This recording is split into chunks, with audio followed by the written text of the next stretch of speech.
Estamos aqui no Hospital das Nações para transmitir mais uma live para vocês. Eu sou Suelen Rocha e hoje nós estamos aqui com o Dr. Valmor Leite. Bom dia, doutor, tudo bem? Bom dia, Suelen, tudo bem? Vamos falar alguma coisa mais sobre colesterol e coração hoje, né? Isso mesmo. A gente lançou ontem a live, nós vamos falar hoje sobre colesterol e em especial sobre as novas medicações dessa doença. Então, doutor, as perguntas vão entrando aqui pra gente, elas vão passando, eu vou passando para você, a gente vai ter um bate-papo aqui, ok?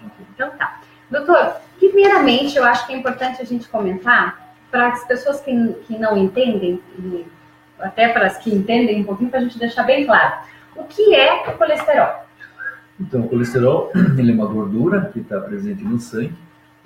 Normalmente existe essa gordura, ela é uma gordura que é necessária, porque ela participa da formação de alguns hormônios, participa da formação das células, especialmente da parede celular. Então, é uma gordura necessária, é importante a gente colocar isso. Porém, quando essa gordura está em excesso, ou então algumas subfrações dessa gordura estão em excesso, elas acabam causando mal, né? E um desses males que causa é a teromatose. Então, por definição, o que é uma teromatose? É a deposição de gordura nas paredes celulares e, com isso, causando obstruções da passagem do sangue. Então, o sangue já não consegue mais passar tão bem pelas artérias e os órgãos começam a sofrer. Se for na cabeça, então começa a sofrer um derrame, por exemplo. Se for no coração, um infarto. Mas também pode acontecer em outros órgãos, os rins, o olho, o mecanismo é o mesmo. Então, a teromatose em si é uma doença do corpo inteiro. Tá? Está presente, onde tiver artéria, está presente a teromatose. Não tem artéria no corpo inteiro, então é uma doença universal. Porém, no coração, né, digamos, a repercussão talvez seja maior, porque uma vez entupida uma artéria, uma vez que a pessoa sofre um infarto ou começa a ter angina, a situação que muitas vezes precede o infarto, né, ela realmente pode causar um dano maior, porque pode ser a morte súbita, ou seja, o falecimento, às vezes muito precoce, o primeiro sintoma do paciente. Não sente nada, de repente, foi tomar banho, não saiu, foi dormir, não acordou, por quê?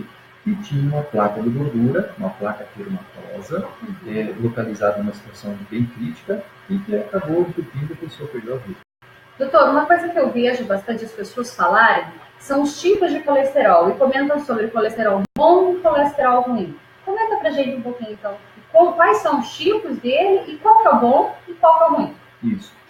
Existem, na verdade, muitos tipos de colesterol, mas o que assim vem à tona, que geralmente a população comenta, é sobre duas frações. O HDL, que seria o colesterol bom, ou o colesterol de alta densidade, e o colesterol ruim, o de baixa densidade, que é o LDL. Né? Então, H para de alta e L para de baixa, que vem do inglês de low.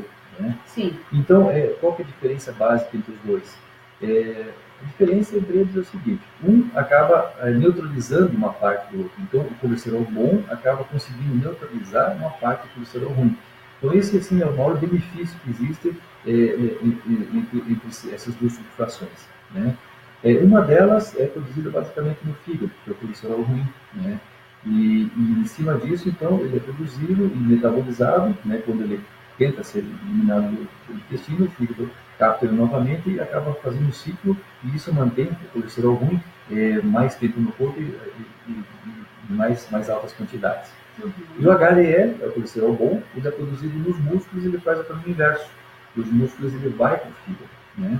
Então, por consequência de raciocínio, quanto mais exercício você fizer, exercício de musculatura de grandes músculos, né, costas, peito e braços, a tendência é produzir bastante colesterol bom, o HDL.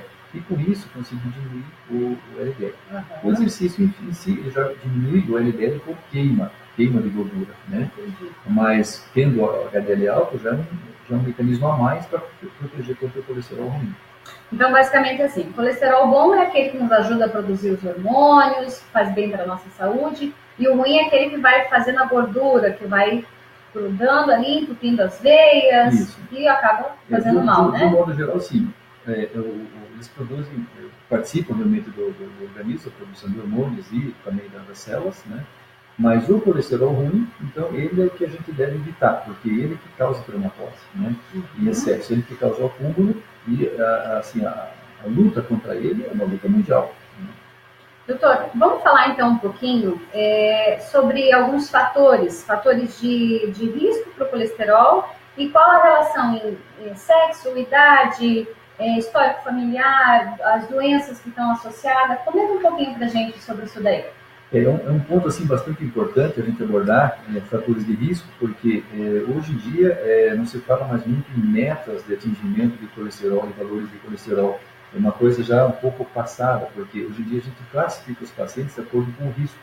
E em cima disso, então, a gente estipula alguns patamares que a gente precisa atingir de nível de colesterol. Isso é um conceito bastante novo, conceito agora dos últimos anos.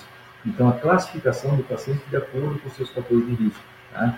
E é bem interessante porque, se você for pensar, um paciente jovem, que não tem parentes diabéticos, ele não tem pressão alta, ele tem colesterol normal, ele pratica exercício, ele tem uma boa dieta, e ele tem um sintoma de falta de ar ou de dor no peito e chega no pronto-socorro, o plantonista lá não vai pensar que esse paciente está infartando. Por outro lado, um paciente diabético, de família diabética, hipertenso, obeso, que não pratica esporte, e que tem uma dieta totalmente errada, que chega com dor no peito, que seja fumante talvez, o plantonista logicamente vai pensar. Por quê? Porque esse paciente tem mais fatores de risco. Fator de risco para quê? Para desenvolver a doença teromatosa, para desenvolver os entupimentos das artérias, né? O risco todo é de infarto. Mas então a gente precisa classificar esses pacientes. Então a diferença entre sexos hoje em dia já não é mais tão importante, mas a diferença entre ser diabético e não ser diabético, entre ser fumante e não ser fumante, entre ser obeso e não ser obeso, praticante de exercício, não praticante de exercício, a idade mais avançada ou menos avançada, né? Então isso tudo forma um conjunto de fatores chamados fatores de risco, que quando somados, eles podem ser colocados em tabelas de classificação, e essas tabelas, elas nos colocam um percentual de risco de fazer infarto e um percentual de risco de falecimento de longo prazo. Existe uma tabela muito importante, que vem de uma cidade americana chamada Framingham, e essa tabela hoje é uma das mais utilizadas. Já existem variações, já existem novidades, mas assim, a mais famosa do público leigo, então, é a tabela de risco de Framingham. E ela consegue, então, me dizer o meu percentual, a minha chance de ter infarto ao longo de 10 anos. É tantos por cento. E em cima desse percentual, então, o médico consegue orientar o paciente a ele cuidar melhor dos fatores de risco, mais uma vez, fatores de risco, para que com isso ele diminua bastante a sua chance de ter um problema cardíaco ou um problema arterial, né, de ateromatose, e com isso então, ele consegue muitas vezes prevenir, inclusive, a morte súbita, que é realmente o nosso fantasma. Tá certo. Doutora, a gente chegou algumas perguntas para a gente. Antes, eu quero só que o senhor comente para a gente um detalhe, aí a gente já vai para as perguntas. A alimentação, doutor, ela é a verdadeira vilã do colesterol? Olha, a alimentação, realmente, ela pesa bastante. Isso está sendo mudado bastante hoje em dia. Esse ano, a Sociedade Brasileira de Cardiologia produziu uma nova diretriz a respeito só sobre colesterol e tratamento, né? E o enfoque sobre a dieta, embora seja importante, já não é mais uma coisa assim que teve tanto valor quanto teve no passado. Porém, a nível de consultório, a nível de saúde pública, de população, a gente orienta muito a dieta. Por quê? A dieta em si, ela deve ser com pouca gordura, mas também deve ser uma dieta voltada à pessoa perder peso. Por quê? Quanto mais peso, quanto mais gordura abdominal, mais aterogêneo. Porque a gordura abdominal, ela produz muitos radicais que formam as placas de gordura, né? Então, quanto menos a obesidade abdominal, menos chance de fazer as placas. Então, o alimento teria dois aspectos. Primeiro, ele ser nocivo em si, porque ele tem uma carga muito grande de gordura, e ele produzindo obesidade. Então, ele faria mal por dois mecanismos. Então, obviamente, se você conseguir controlar uma dieta, né, evoluir com uma dieta boa, e aí eu chamo a atenção de dois tipos de dieta preconizadas, uma chamada dieta do Mediterrâneo, ou dieta mediterrânea. Basicamente, legumes, verduras, grãos integrais, um pouco de vinho, peixe, né? Então, essa é uma dieta que ela realmente consegue diminuir os níveis de colesterol e também diminuir peso, né? Uma pessoa que começa a adotar essa dieta, geralmente são pessoas que diminuem peso ou até nem têm peso para aumentar. Por outro lado, né, a dieta com bastante carboidrato, uma dieta com bastante volume de comida, a pessoa que não se aguenta de comer pouco, né, precisa comer bastante, extrapola a quantidade de calorias por dia, o corpo vai acumular onde? Na barriga, em locais de tecido adiposo. Então, voltando, a dieta mediterrânea ou a dieta DASH, né, DASH, DASH, São as dietas hoje que a gente consegue indicar no consultório porque elas têm amparo científico. Quer dizer, a sociedade brasileira, na diretriz, está privilegiando esses dois tipos de dieta. Então, tá bom. Doutor, vamos lá. A Pauliane pergunta para a gente o seguinte. A Pauliane tem 3 filhos, né, doutor? Importante se atentar a isso. Doutor, crianças têm problema com colesterol? Qual a causa? Olha, infelizmente, a gente está realmente vendo que as estatísticas estão mudando. As crianças estão ficando bastante obesas e muitas delas estão ficando com colesterol aumentado, colesterol, triglicerídeos e pior, estão ficando com HDL baixo. Então, elas estão fazendo menos exercício, estão ganhando mais peso, estão ficando mais obesas. É muito comum hoje adolescente mesmo. Esses dias, uma estatística nos mostrou que mais da metade da população brasileira já está classificada como obesa. E os jovens também estão nessa faixa. E realmente o vilão disso é a dieta, né? Então, a gente hoje tem disponível em qualquer mercado, em Curitiba que seja, alimentos em qualquer parte do mundo, né? E você pode optar por comer um chocolate suíço, pode comer uma pizza italiana, vinda de lá mesmo. Então, está tudo muito fácil. Está tudo muito manufaturado, tudo muito pouca fibra. Muito rápido, muito prático. Né? Então, essa coisa de lanche rápido, não tenho tempo, então por conta disso eu vou comer alguma coisa rápida. O rápido geralmente é carboidrato, geralmente é calórico, geralmente é gordura, né? E as crianças também estão nesse mesmo ponto, né? Nesse mesmo embalo. Tá? Só que para elas acabam até extrapolando, porque junto com isso existem famílias que já não conseguem mais acompanhar a dieta dos seus filhos, né? Então, realmente a criança dispõe de um certo valor em dinheiro e ela dá conta da sua dieta, conforme os seus critérios, né? E isso não é legal, né?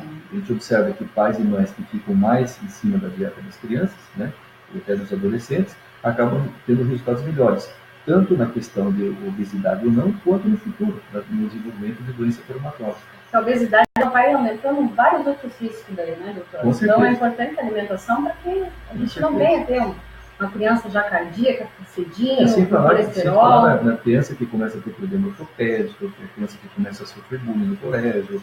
Então tem um aspecto muito amplo aí de abordar a obesidade infantil. Né? Tá certo. Doutor, vamos lá. A Gilvete Machowski mandou para a gente uma pergunta seguinte. Eu gostaria que o senhor comentasse sobre o medicamento simvastatina. Acho que agora a gente entra um pouquinho nas medicações, vamos comentar um pouquinho sobre essa, e o senhor fala para a gente sobre os novos tratamentos. Okay. Tá? Então, da Gilvete. A simvastatina, ela tem um grande espaço, tanto na mídia leiga, quanto na mídia médica também, né?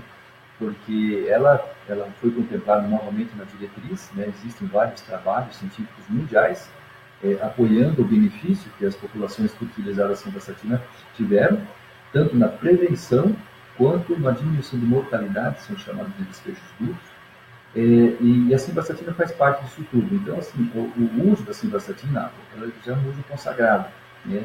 Ela tem efeito contra o colesterol e tem alguns efeitos no resto do organismo, são chamados efeitos pleiotróficos.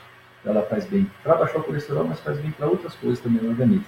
Uhum. É uma indicação com pouquíssimo efeito colateral, né? E é uma medicação que, infelizmente, ela sofreu, ao longo do tempo, algumas investidas, né, da mídia e que acabaram tentando deturpar o uso e as vantagens dela. Mas as vantagens dela, qualquer trabalho científico, né, consegue provar. E existem trabalhos grandes com 10, 20 mil pacientes, mostrando que realmente ela conseguiu evitar que muitas pessoas falecessem de problema cardiológico e muitas pessoas não tivessem derrame nem infarto agudo. Por isso, por si só, já deixa ela assim num patamar de admiração até. É uma medicação de fácil aquisição, hoje em dia no Brasil, realmente ela tem até um incentivo do governo para usar, que até o governo entendeu... Na farmácia gratuita também, né? Até o governo entendeu que ela previne as doenças que têm o potencial de internar o paciente. Então, se a simvastatina consegue impedir que o paciente interne por infarto agudo, por um derrame, né, isso para o governo é bastante interessante. Vale a pena investir na medicação, né? Vale a pena isso. Uhum. Doutor, eu já vi bastante casos, até na minha família, de pessoas mais idosas, o médico recomendar o uso, a pessoa não tem colesterol, mas ele recomenda o uso para prevenir. Isso é bastante comum, né, doutor? Olha, entra aí mais uma vez a classificação do paciente. Então, o idoso hoje, ele é realmente uma pessoa que tem um tratamento à parte. Por quê? Hoje em dia já não se olha mais o idoso com aquela cara de antigamente, o coitadinho que está quase no final da vida. Não, nada disso. Hoje existem novas tabelas de classificação, uma nova maneira de encarar a pessoa mais idosa. Por quê? Porque os idosos estão vivendo cada vez mais e com qualidade de vida cada vez melhor. Então a morbidade do idoso está cada vez melhor, ou seja, está cada vez menos doente, ele está cada vez aproveitando mais a saúde e o legado cultural e social que ele traz ao longo da vida, do que ele construiu. Então, usar a simvastatina muitas vezes como um preventivo, como se for, entre aspas, né, é uma coisa que está sendo realmente bastante incentivada, porque se é um paciente diabético, se é um paciente que já foi fumante, que já tem um grau de traumatose comprovada, né, então esse paciente ele entra numa classificação de risco, né, e por conta disso ele recebe a indicação de usar a simvastatina. Então tá. Doutor, a Bruna Romanowski, mais uma sobre simvastatina. Doutor, olá, eu tomei por 6 meses simvastatina e repeti os exames. E apesar de ter emagrecido 25 quilos, os resultados dos exames estão maiores ainda. Isso é comum, doutor? Não, não é comum, não. O mais comum é a gente fazer essa intervenção medicamentosa e não medicamentosa, ou seja, uso do remédio e as outras atitudes, né? E a gente consegue resultados muito bons. Então, assim, eu também ficaria surpreso com o resultado laboratorial desse tipo. E ela emagreceu também, né? Então, assim, precisa ver algumas coisas que podem ter feito o exame alterar. Eu sei que você tomou simvastatina, mas uma das primeiras causas que a gente pergunta usou a simvastatina com regularidade? Muitas vezes a pessoa usou a simvastatina durante 6 meses, 1 ano, 2 anos. 15 dias antes do exame, ela deixa de tomar. Aí já regula tudo. Isso, regula tudo. Né? Ou tomou em dias alternados, né? Ou viajou e faltou por uma semana. Então, provavelmente, você é de uma família que tem uma influência genética para você produzir colesterol, sabe, Bruno? E aí, nesse caso, a simvastatina, ela está bloqueando o teu fígado e impedindo que ele faça a LDL. Se você tirar esse bloqueio é parcial. Então, cada pessoa tem um certo bloqueio. Por isso que a dose não é igual para todo mundo. Uns usam 10 miligramas, outros 20, outros 40, outros 80. Né? Então, no teu caso, talvez até ou seja uma dose maior, se precisa usar, ou rever realmente esse tipo de posologia. Alguma coisa diferente aconteceu. É bom mesmo, então, ela consultar novamente o médico, com certeza, né, doutor? Com certeza. Volta lá para ver o que tem, alguma coisa estranha. Doutor, a Simone Lubisotto, ela perguntou para a gente o seguinte: meus triglicérides estão em 299. Só a dieta resolve ou preciso tomar algum remédio? Pois o meu médico não recomendou nenhum. Olha, o seu médico, pelo jeito, está indo em congresso, está super certo. Porque a nova diretriz, volto a falar, ela tem um mês agora que foi publicada, e o último Congresso Brasileiro de Cardiologia, e o penúltimo já, se voltaram bastante ao tratamento de triglicerídeo. Então, hoje em dia, trata-se triglicerídeo com remédio em casos de situações bastante especiais. O valor limite seria 500 miligramas por decilitro de triglicerídeo. Então, acima disso, teria que se estudar se vai realmente usar a intervenção farmacológica ou não. Tá? Abaixo disso, não tem mais indicação. O que tem indicação? Baixar o triglicerídeo com dieta. Uma dieta com diminuição, muitas vezes restrição de carboidratos. Né? Que a fonte do triglicerídeo é o carboidrato, é diferente do colesterol, que a fonte do colesterol são as gorduras saturadas. Então, ele provém de massas, pão, bolacha, macarrão, mandioca, tudo isso que tem muita farinha. Tudo que é uma delícia, né, doutor? Depende do ponto de vista. Né? É verdade. Mas então, eu acho que o seu médico está certo. Realmente, o triglicídio nesse valor que você está apresentando, primeiro é uma dieta realmente voltada aos cuidados com carboidratos, aos cuidados com triglicídio e o exercício físico. O exercício físico vai queimar bastante o triglicídio. Tá? E o acompanhamento médico. Né? Tá? Se tiver valores acima de 500, 600, além do risco de você fazer pancreatite, que é um risco bastante real, realmente aí você começa a pensar que o triglicerídeo está relacionado com a ateromatose, desde que existam outros fatores de risco associados, hipertensão, diabetes, história familiar. Tá certo. Doutor, outra pergunta aqui bem interessante, que tem relação com a associação das doenças. A Cristiane Gomes, ela fala pra gente: olá, Tenho hipotireoidismo e por isso colesterol ruim aumentado. Doutor, comenta pra gente um pouquinho em relação a isso. O por isso, sim, é bastante forte na pergunta dela. A relação existe, mas não é uma relação assim, tá bom, não é uma relação assim, exata, sabe? Sabe-se que tem pessoas que têm hipotireoidismo têm essa tendência a realmente ter um colesterol, especialmente o LDL, em valores um pouco maiores. Uma vez tratado, esse valor tende ao normal. Agora, o hipotireoidismo, ele tem um conjunto de sintomas que caracterizam ele. Geralmente a pessoa que já tem um peso maior, né, geralmente já tem uma gordura abdominal maior, que o hipotireoidismo ele leva a um quadro clínico que aumenta, não diretamente o colesterol, ele aumenta indiretamente. É uma pessoa que tem um metabolismo mais lento, uma pessoa que não metaboliza também a gordura, né, pessoa que acumula um pouco mais. Então, existe essa relação, existe, mas não é assim, porque eu tenho hipotireoidismo, então por isso eu vou ter. Não é uma causa consequência, não é uma relação tão direta assim. Volto a falar, existe, mas não é por causa disso. Interessante, porque eu tenho hipotireoidismo e meu colesterol tá bom, doutora. Eu não tenho tanta associação, né? Doutora Cris Gasparotto pergunta pra gente o seguinte: doutor, hoje em dia, qual a medida de referência para o colesterol de criança? Meu filho tem 10 anos e fez o exame e deu 184. Porém, a referência até foi de 170. A referência utilizada normalmente é aquela do ladinho do exame, né, doutor? E tem laboratórios utilizando 170, 180 e 200. Fiquei na dúvida. Isso. Então, essa nova diretriz, ela privilegia valores menores, tá? Esse valor de 170 está bastante atualizado, mas conforme a idade da criança, isso também é jogado numa curva de percentil, né? Que é uma tabela utilizada própria para a criança. Basicamente, assim, se for uma criança, digamos, de uma idade muito, muito pequena, teria que se estudar melhor, um melhor valor. Mas o valor atual é de 170 mesmo, é diferente do adulto. Né? Então ele está um pouquinho em cima, né, doutor? Está um pouquinho em cima. Uhum. Então tá. Doutor, vamos conversar um pouquinho então agora sobre os novos agentes hipolipemiantes. Eu fiquei estudando essa palavra, doutor, para não errar. São as novas medicações contra o colesterol. Então fala pra gente um pouquinho sobre isso daí, doutor. Ok. Na verdade, assim, são novas abordagens de paciente, né?